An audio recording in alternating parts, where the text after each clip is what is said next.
Hey kids, come here. Come here. Yeah, you. Yeah, I want to talk to you. Yeah, I'm going to show you all about adding and subtracting mixed numbers. Don't tell Mr. Steven I was here, okay? That guy, I don't know. So, we're going to look at this first. We're going to add and subtract mixed numbers. I'm going to add 19 3/8 plus 18 2/3. I'm not sure how long he's not going to be here, so I got to be pretty quick, all right? So you got to be listening. So what I'm going to do is I'm going to rewrite it. I'm going to write 19 plus, actually, I'm going to rewrite something first. Okay.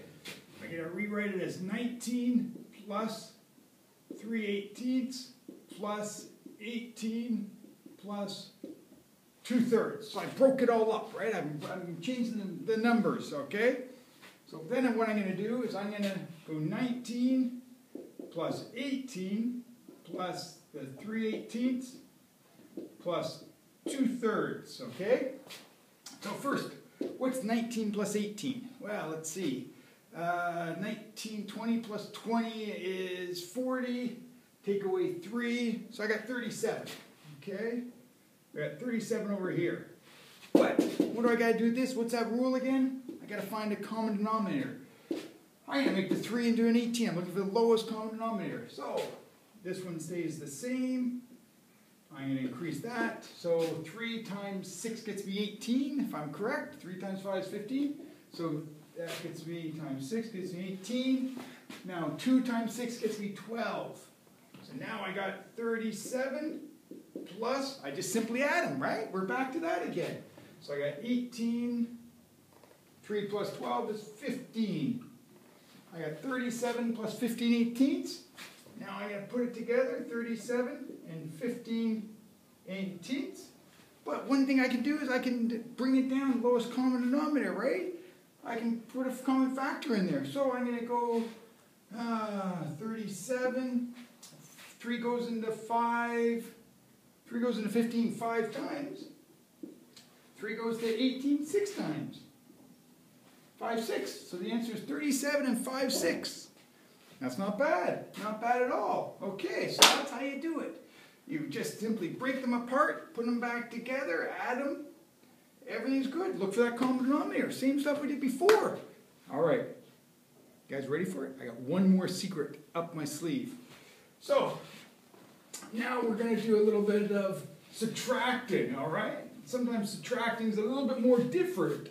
It's a little more difficult, you know what I'm saying? So, what I'm going to do, let me move this here, you can all see this. So I got 3 1/3 minus 2 1/4.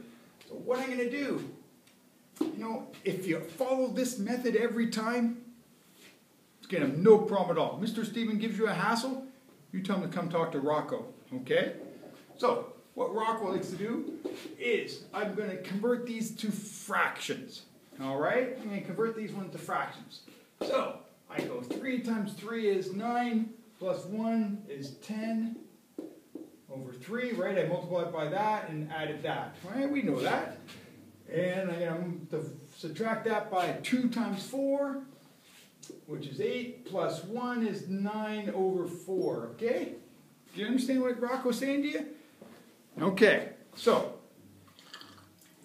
don't worry, I'm here. I'll keep you company.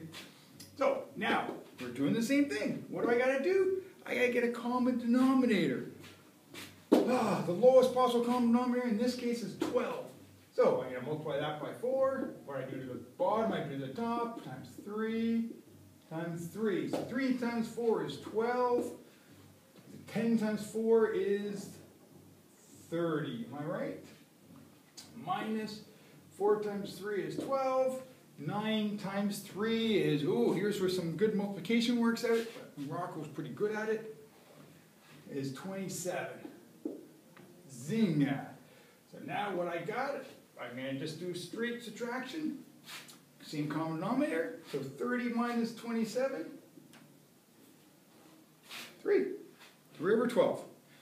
What I can even do here is I can now break it down and how 3 goes in itself once, it goes into 12 4 times. 1/4. How's that? That looks pretty good by my books, okay? So, adding, subtracting mixed numbers. Add them. You do it the way that I showed you. Subtract them. You can turn it into mixed, turn it into an improper fraction or a fraction, and just do your simple subtraction. You know what I'm saying? Looks pretty good. I think it looks good. You got a problem? You just let Rocco know. But don't tell Mr. Stephen I was here. All right.